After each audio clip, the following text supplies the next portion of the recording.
All right, so I will quickly introduce myself. I'm Alex. I'm affiliated with Aarhus University in Lifestyle and Design Cluster and set up this project, Digital Fashion Roundtables. And today's the third and last day of three amazing talks that we've been having. So on Monday, we had a talk with three fashion designers focusing on how do we transition from traditional to digital fashion design? On Tuesday, we had a talk focused around the skill sets that come with that, and today we're gonna be talking more about the values and the conceptual part of digital fashion and kind of where can this exciting journey lead in the future. A couple things before we get started. We are going to be recording these sessions, so you will be able to find it on YouTube afterwards. We will be gathering questions in the chat while we have the conversation, so please feel free to use the chat. Kata will be monitoring and helping out later with redirecting to the speakers so we can get around to all of your questions.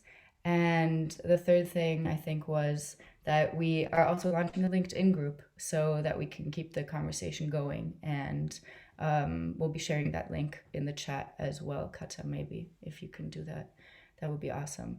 But yeah, I want to get started because we want to keep the idea for these talks was to keep it short and sweet, kind of have your morning coffee, have a breakfast conversation. So the atmosphere is very relaxed and laid back, and the speakers here are amazing and all have incredible expertise. So we just want to see what comes out when we throw you together in a room and talk about digital fashion. So maybe we can get started with a short introduction round from the speakers. A question that I really like to ask is, when you're in the digital fashion scene, it's very easy to start talking and have a mutual understanding of what's going on, and it can get very, abstract if you're looking in from the outside and you've never heard the term before. So maybe, Lily, if you could start by telling how you explain what you do and the term digital fashion to maybe friends and family and anybody who's not in the industry. Sure, thanks a lot, Alex, and hi everyone, lovely to be here. It's never easy to explain. My co-founder from the studio, Nina, here today can manifest that it's really hard to actually find the right language and wording for all kinds of audiences. So what I like to kind of say instead of fashion is self-expression. Self-expression is really important for every person and individual in the society. And as our lives are kind of transitioning from physical to physical and digital, we are using more and more online platforms. Being able to express ourselves through many means, for example, the outfits we wear, the avatars, how we look like, or even just the digital makeup I'm wearing or my background is really important. So being aware of this and being in control of that as a user is really, really, really important. And that's what I kind of usually say to people that, how would you want to be in control of this? And do you think that the current platforms and tools are, good enough to give you control? And then another thing is that digital fashion in its name has digital, which has an unlimited possibility in terms of freedom and really brings you an impossible experience that you can be on fire or it can be really, really feeling reality. So that's the two thing I say to people, and then I just wish that they got it to some certain level. Do you want to introduce your studio or your work? Oh yes, of course. I'm Lily. I'm a digital innovator, fashion technologist, and XR specialist. I used to study in Denmark, so I have a really, really close connection to that beautiful country of yours. I founded my digital innovation studio in 2020 called Digital Fashion Framework in London. And together with Nina, we are looking at emerging technologies, disruptive solutions to drive positive social and environmental change, because I hope many of you are aware that the fashion system has critical issues that really in desperate need to be kind of solved. And we just really want to give access to a wider audience of people to create and enjoy this beautiful way of self-expression. Amazing, thank you. Simone, maybe you can go next, also explaining what you do, who you are, and how do you explain what you do to, friends and family. Thank you, Alex. So my name is Simone, and I just graduated from Design School Kolding, where I worked and specialized in digital fashion and how we can use the potential of this format. So I worked with a proposal for how we can test a product on a digital body as a brand before we produce a product, which potential can eliminate unnecessary use of resources and maybe failed objects, because we actually have the possibility to test it with the consumer and the brand, maybe also like closer than we actually see it now. Yeah, and I just thought of like, as a designer, we usually design from trend forecast and so on, but actually now we can test it directly with the consumer if we invite them into VR platforms where they can experience these designs before brands maybe produce them. Yeah.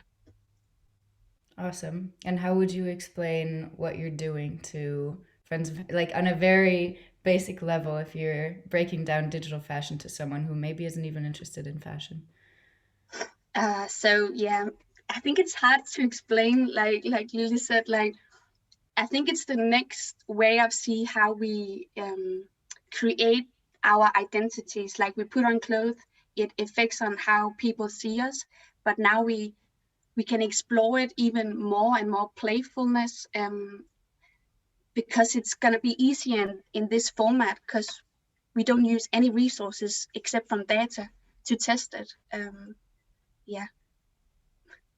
Awesome. Thank you. Susa, I'll hand over to you. Tell us what you do, where you work, and how you explain what you do to your friends and family.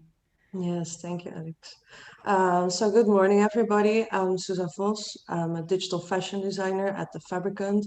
We're a digital-only fashion house. And I came at the Fabricant last year after I graduated from art school. I studied fashion, and before I did traditional tailoring. So that's how I a little bit rolled in. I learned 3D by watching YouTube tutorials, and was very excited about the possibilities, the unlimited possibilities of digital fashion design. And how I explain it, it depends on the person who's in front of me. If it are gamers, it's quite easy. You can just say, yeah, I make skins, you know.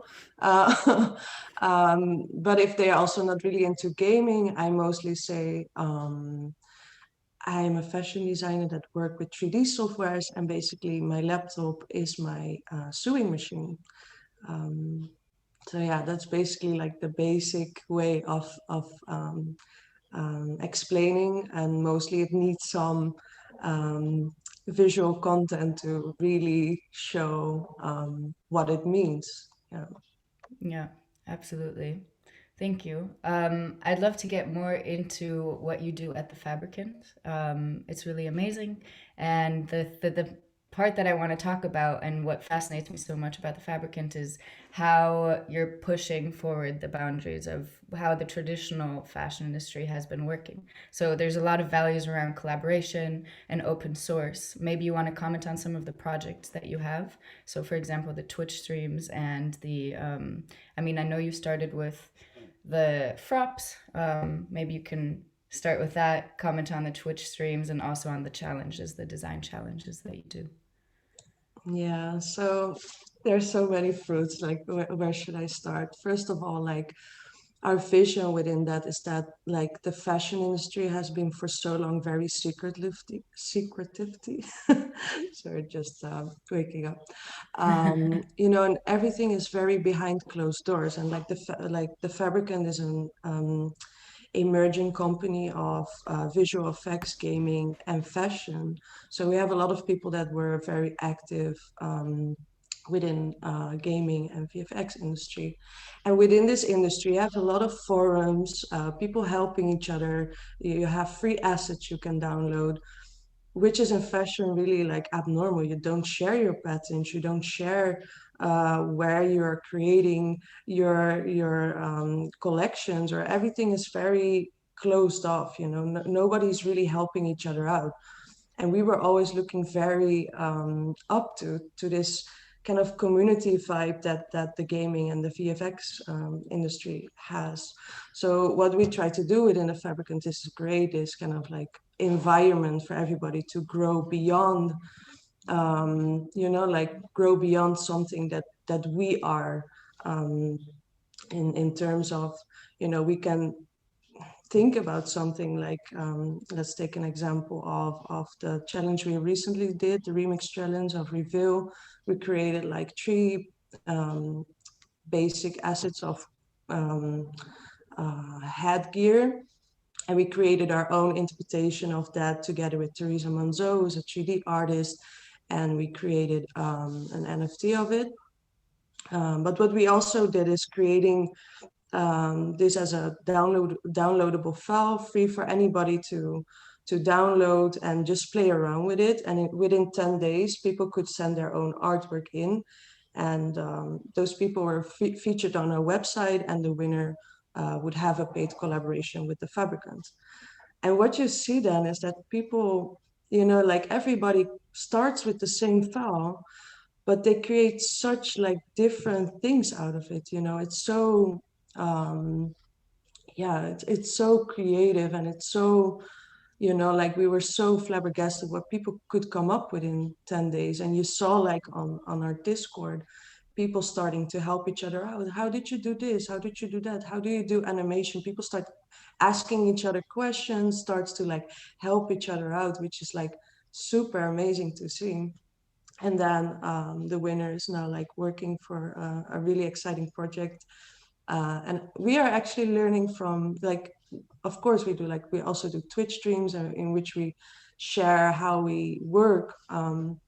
But you know, like when you share your own work, people also share how they work, and you're actually learning from each other, and you become together this like better being. You know, like I often get this question of, or we get often this question of like, don't you share like super valuable, like don't you share your secret ingredient? But there is no secret ingredient, because the only secret ingredient that there are is you, you know. Like even though, like, let's take another example, we also did the Carly Kloss competition, in which people could download a jacket from Carly Kloss from Adidas. So this was already a little bit more further design, you know, like it was, they couldn't change the pattern itself. And even though people were using the same pattern, it came out so differently. Well, everybody starts with the same file that you can download for free on our website. So I always compare it a little bit to cooking. If you have the same ingredients, people will come up with different things. You know, it's like, you know, it depends on how you make it, or how you chop things, or, you know, all these kind of things. So yeah, that's what we do. And I think it's very new, and for me it's like the most exciting thing within the Fabricant, because like I'm at the Fabricant for a year now, so some people are already in this community for a while, and you really see their growth, getting their first assignments, or throughout this groups they find like um, projects to work on, or collaborators. And I found that the most exciting thing, to see people's growth. Yeah, that's something so beautiful. I think it's really, really exciting what you're doing, in terms of, yeah, the open source. And you just mentioned kind of, yeah, people coming up to you and asking if it's not maybe dangerous to share these kinds of files. I would like to continue with a question to Simona, because I think it's in a sense related, the project that you've been building throughout your masters, not necessarily in terms of sharing secrets, but it's also somewhat co-creation and collaboration. Your project was very much focused on inviting in the consumer, to the early stages of decision making. So maybe you want to introduce more what you've been doing around there. Yeah, sure. Actually, I think it's very interesting what Susa was saying. Like, I think we need to invite people to take action, and that can be like the designers that know the softwares, but also because this format just, we can reach so many people, because it's not a lead somewhere in Paris. It's actually everyone who can join and investigate this format of 3D. So I think, as Susan was saying, like, we can actually invite people to take action. And if we want the consumer to buy sustainable products, we need them to understand how they can do that by inviting them to take action. And what also I think it's very interesting, I've been working with VR and how to implement the 3D designs in that format, is that not only can we create products that you can show on a screen, like a flat surface, you could also invite them to actually somehow feel it in this experience. Because in VR, we have some kind of senses that we actually didn't think that we would have with digital products. So that whole experience for me has been like life-changing in how we can develop and show digital fashion, because I really believe that we need to activate the people to take action, because otherwise they will never do. It's not about money to create sustainable products. I think it's more how they experience it and what the values that create for the consumer. So give them more from what they haven't experienced before. So what exactly does that look like, the platform that you built where you can experience clothes in 3D? Can you maybe walk us through that, what the consumer would go through?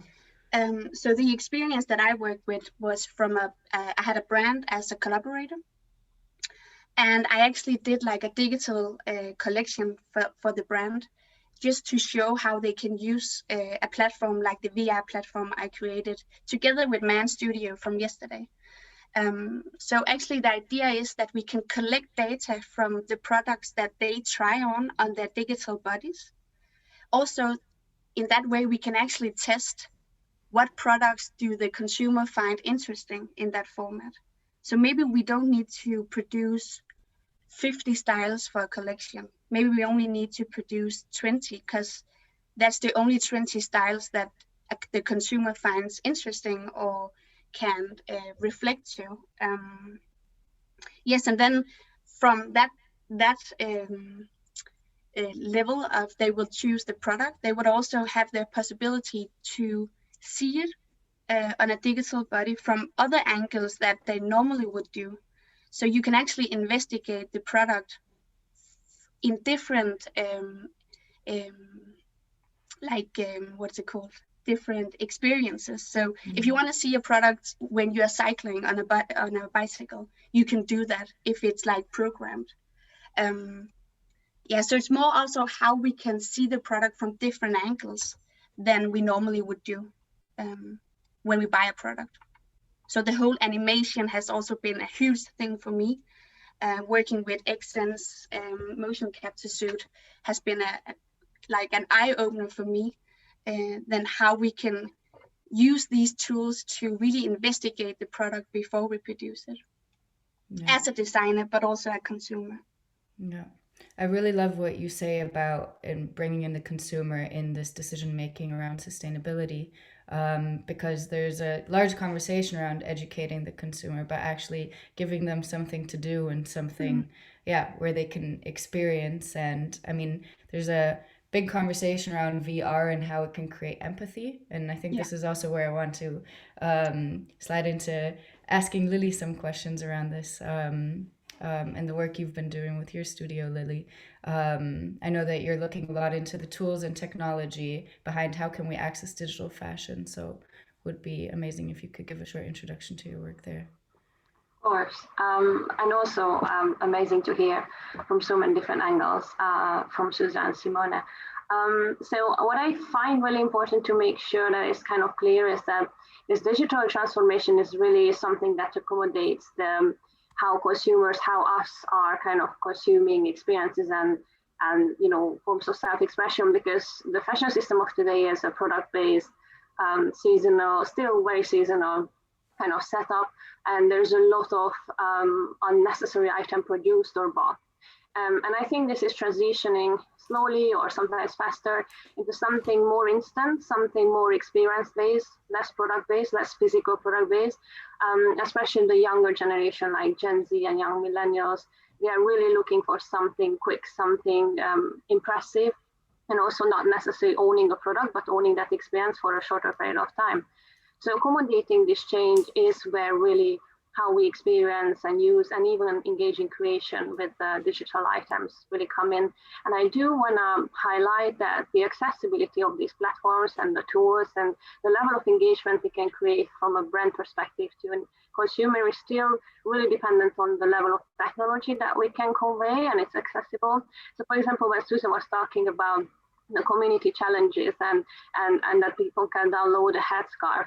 Let's not forget that they are still using programs that even for many fashion designers is a little bit steep learning curve. So I think how we are going from, there is what we say often with Nina, again, she's an amazing entrepreneur today here with us, with my co-founder. We often look at how digital assets are created in today's industry. And it's often a B2B2C model, which means the companies need to hire studios that will create the content or experiences for them that will then end up, engaging the consumer. Like in Simone's example, the brand was working with her and Mandy Kay to deliver something to the consumers that they can engage with. There's nothing wrong with that. However, again, looking at the tendencies, this is kind of shifting into a much more direct way of creating content, so B2C and C2C. And the C2C means user created content, user generated content. So there's an eager growing demand for anyone in the audience to engage in this creation process, to a certain level. You don't have to think everyone wants to be a fashion designer. It's not really about that anymore. It's not designing fashion, it's designing yourself or your identity and self-expression that we talked about today. So after this long introduction, what we are looking at is what are the tools and platforms that you can experience digital things today, and then how will become more inclusive and accessible in tomorrow. So my studio in particular has been developing different kind of product consumer bridges, immersive experiences, games even, to engage consumers of brands in further interactions. And really, that's also part of a sustainable approach, because if you have an engagement with the product before you bought it or before it was even made, so for example, a tryout experience when you put it on yourself in a face filter or in a shoe filter, then there is a higher chance, hopefully, that the consumer will actually use that product once they purchase it. And there's a really high return rates on online bought items, and fashion is the highest. More than 70%. I'm never sure about the percentage exactly. There is like a big amount of things that are bought and are then not used and returned. So, there are lots of immersive channels today already possible and available and accessible to kind of challenge this. However, I still firmly believe that there is a big need to democratize creation and engagement with kind of these new experiences, so we really can enable a free, decentralized way of living in this new hybrid world. So my studio at the moment is developing a v-commerce, so virtual commerce metaverse platform. I wanted to avoid this word today, but I was like, no, I cannot leave it out. It's so funny. Nobody knows exactly what it is, but everybody uses it for their own advantage. So we are developing this platform, and it will have tools to enable people to engage in creation, experience, consumption, and even trading of these assets. And I think that hopefully as we go along in this transition, this will become so mainstream, so people will not be stressed anymore in, oh, I don't know how to design, I don't even want to customize my shoelace color. It's really not about that. The more you understand as a general member of audience that self-expression should be in your control, and you should be the owner of yourself in physical or digital, I think the better it's going to be, and there will be more opportunity then to drive this positive change that we were talking about that is so needed in the industry. Awesome. Thank you, Lily. A thing that you mentioned was not going into production, and of course you also mentioned the term metaverse. I think metaverse is very abstract. I think I'm best gonna direct everyone to Google, and like Lily was saying, find whatever definition of it works for them, but maybe in the best way that I can explain it now to those that might be new to the terminology is looking at a new way that we're interacting on the internet. It's a lot about interoperability, and about, if you look at gaming environments and maybe social networks, about things being more connected than they are today, and about having maybe also connected to the digital identity that can enter different spaces in the same way, and just having a new kind of presence online. That's maybe the approach that I would take to explaining it.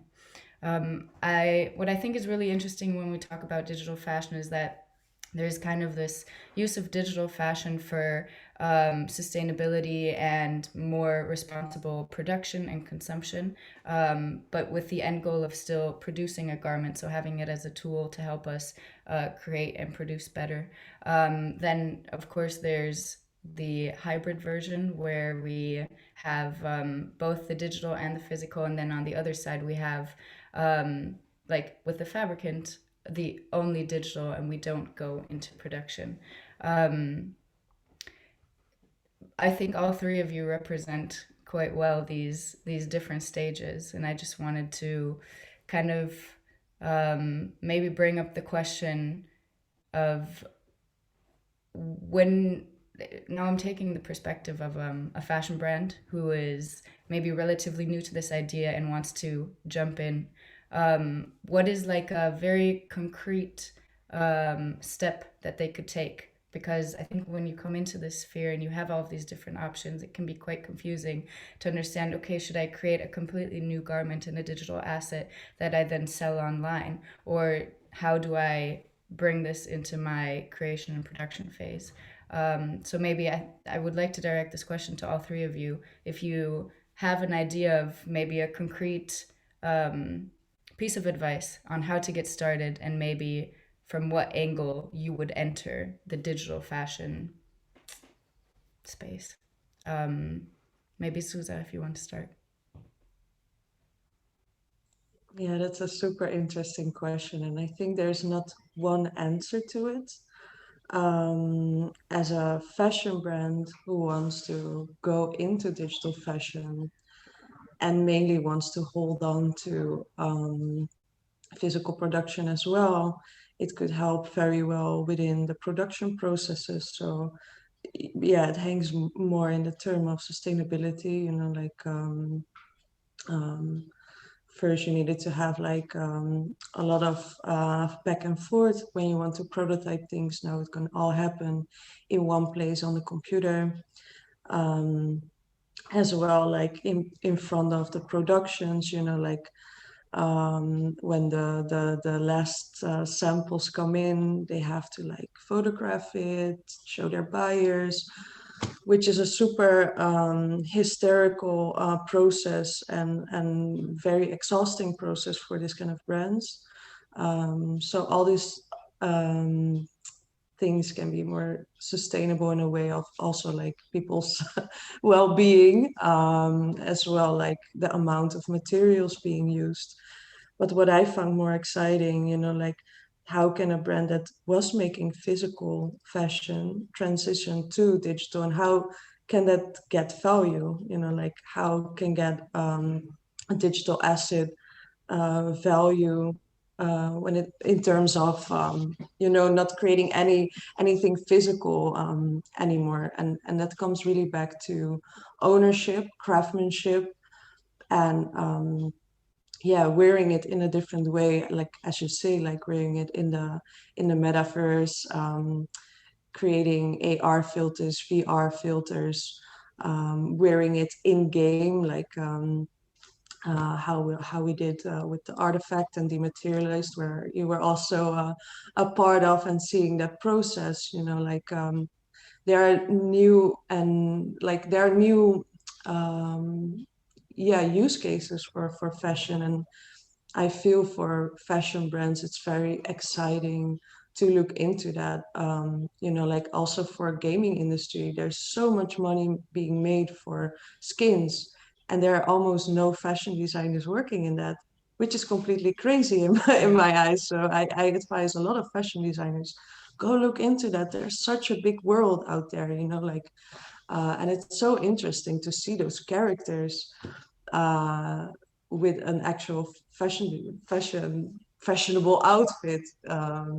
So those kind of things, I find it super exciting. I think the point about new use cases is really interesting, and about maybe looking into that and what there is to explore there. Absolutely. Simone? Yes, so I would definitely agree with Susa was saying, but I also think it's important to show and show fashion brands how intuitive the designers can work in this format and in the softwares. and how they can test more efficiently prints. Like it's super easy to test, but also materials, and how they can also test things in motion, like the products before we produce them. Because I think it's what Clo 3D at the moment for me has changed, like for my design process, is that I can see the product moving before it's actually living its real life physically.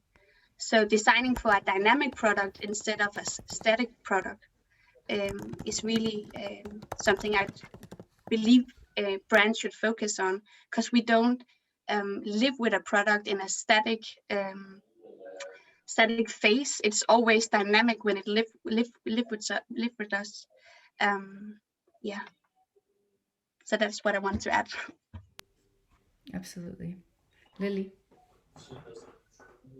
I think that there are many, many ways, as you said, for a business stakeholder in the industry, be it brand or retailer, actually, or individual designer, to start this kind of engagement with these new tools. And just like Susan said, there's not really one way to start. I do find it interesting that the companies and businesses we engaged with ever since I've been working and creating commission projects, that they are really happy with the material. It's often for promotion, still promotion and merchandise and showcasing the collections.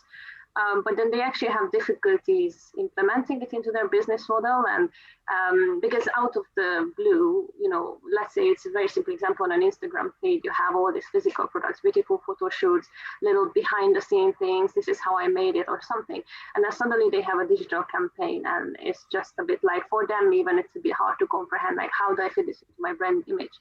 So there are many, many ways to engage with the digital technologies. It could be on the supply chain part, it could be in the promotion and merchandise part, or it could be even engaging in new product ranges, right? That's obviously, it's like a huge shift from, so far I've been doing sustainable wool physical garments I hand knitted in my backyard, but tomorrow I'm gonna make them in digital and sell it on the metaverse. So I think for every single brand, there is a specialized, personalized kind of solution, a way into this, and they will find it, but I think they need help. They need support from studios and consultants and academia and support groups like the Lifestyle and Design Cluster and the virtual directions that I always, I think it's called virtual stage, but I think now you guys have lots of different projects.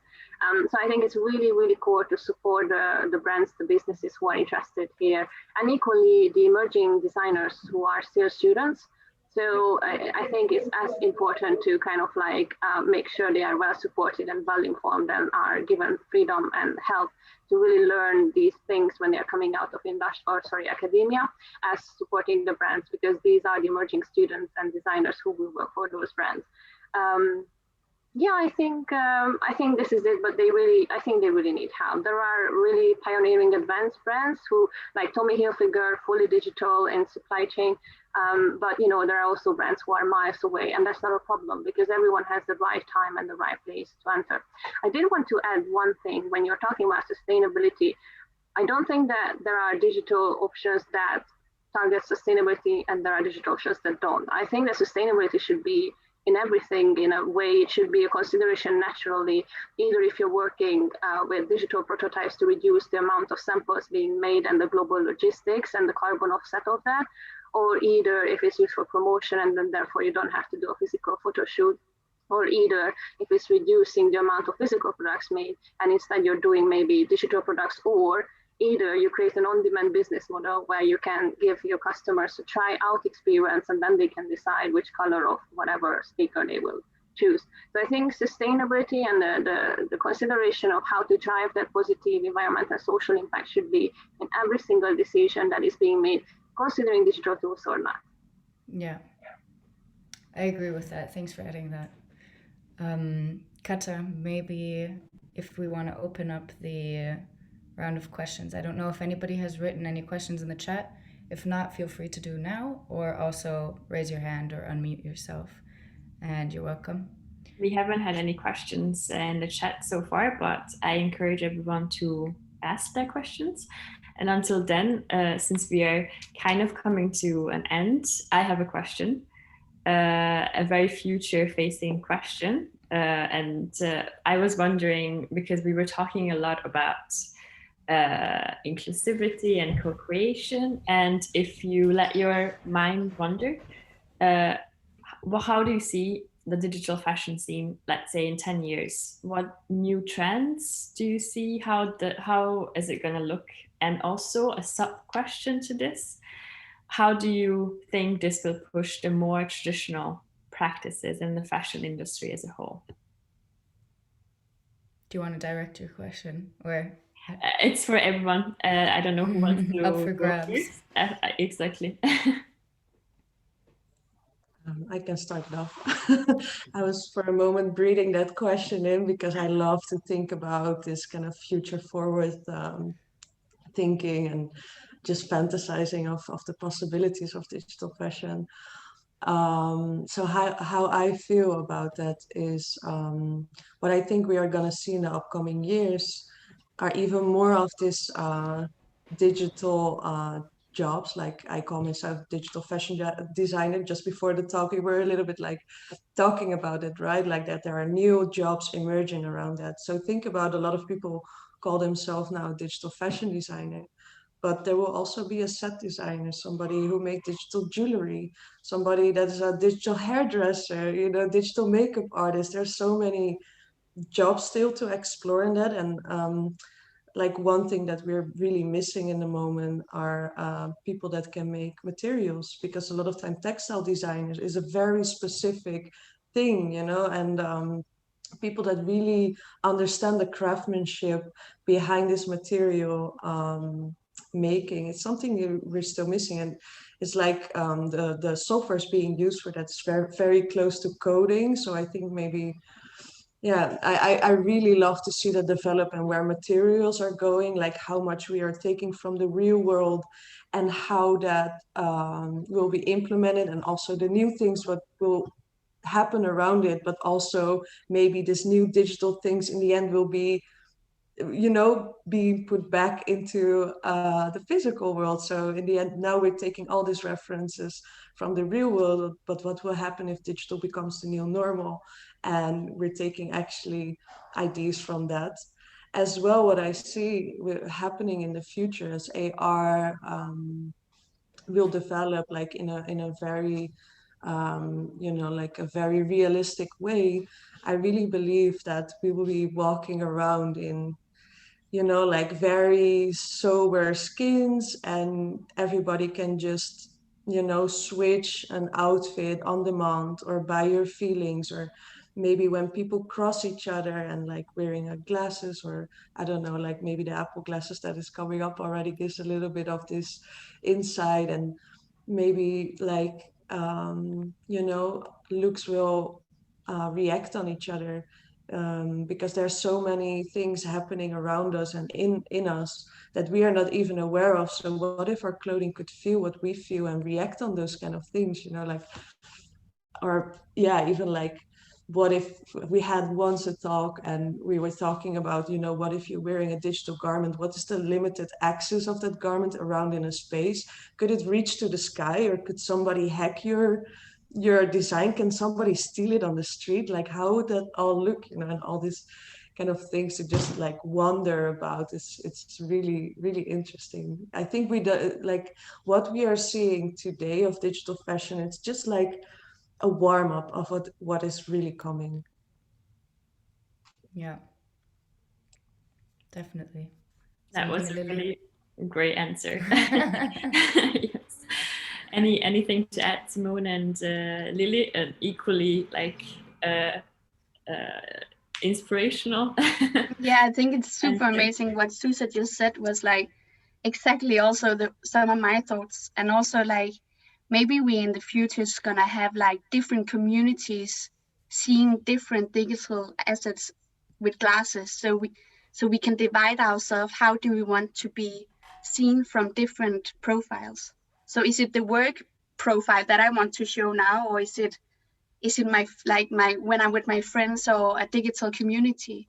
So maybe we could switch in a day how we want it to be perceived, and how other people would see us. I think that's really interesting, like how that whole AR could open up like more possibilities than we'd ever could imagine, actually. Yeah. I'm just joining on that. For me, the most exciting when I think of even not 10 years ahead, because that's like in this digital adoption tendency, that's like a million years ahead, but in a 10-year jump, is just tomorrow. What's happening tomorrow? What hardware and what software do they release tomorrow? Because I think working in this sphere is really like a kind of like a challenge. It's a really big challenge, and like goes hand in hand with how accessible tools are and how accessible technology is. We are in the early adoption stages of this whole thing, and as Susa said, it's a warm up. But it's not just because people, are just like getting into it. It's also because technology so far was not accessible enough to make it mainstream. Everyone has a phone, but before the phone was mainstream, we didn't even dream about having this connectivity or the internet. So I think these technologies are just in such an early adoption stage because of their stage, and it's accelerating so fast that every day there are new products coming out, new opportunities open up. So I think it's really, we were again looking at this like younger generation and how they approach technology, and for them it's not even a question. When I say for them, it's like people around 18 to 25, and of course younger as well, but mainly those. It's not even a question for them if they want to use VR or AR. It's natural. If they would have access to it, they would just like integrate it in their life. So for me, the biggest kind of motivational thing is just waiting for that moment when things can really become accessible, because the moment it becomes accessible for wider audiences, it's going to integrate so well in our society that our form of self-expression and the overlay content on our reality that we can put with like filters and such will just become another form of extending our identity and really just making sure we are part of society how we want to be. Yeah, the conversation around waiting for technology is one that can also be really frustrating, I think, at times. But yeah, maybe to close off, it's 10 o'clock. I'm just seeing. I don't think we have to wait around for technology. I think there's a lot of things that you can already experience. If you check out these three amazing women, you can find them on Instagram.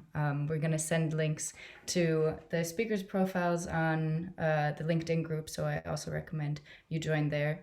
There's a lot of things to experience within digital fashion, and I think we found a good balance between going really far into the future, but also maybe hopefully giving some of you concrete ideas of how to jump into this space and how to kickstart your journey in digital fashion. If any questions do come up, again, the LinkedIn group I think will be the space to let those run free and see what answers we can get. And otherwise, I want to say a huge thank you to the speakers. Thank you for taking the time. Thanks to the audience for joining. It's been 3 amazing days. And I hope you all have a wonderful day wherever you are.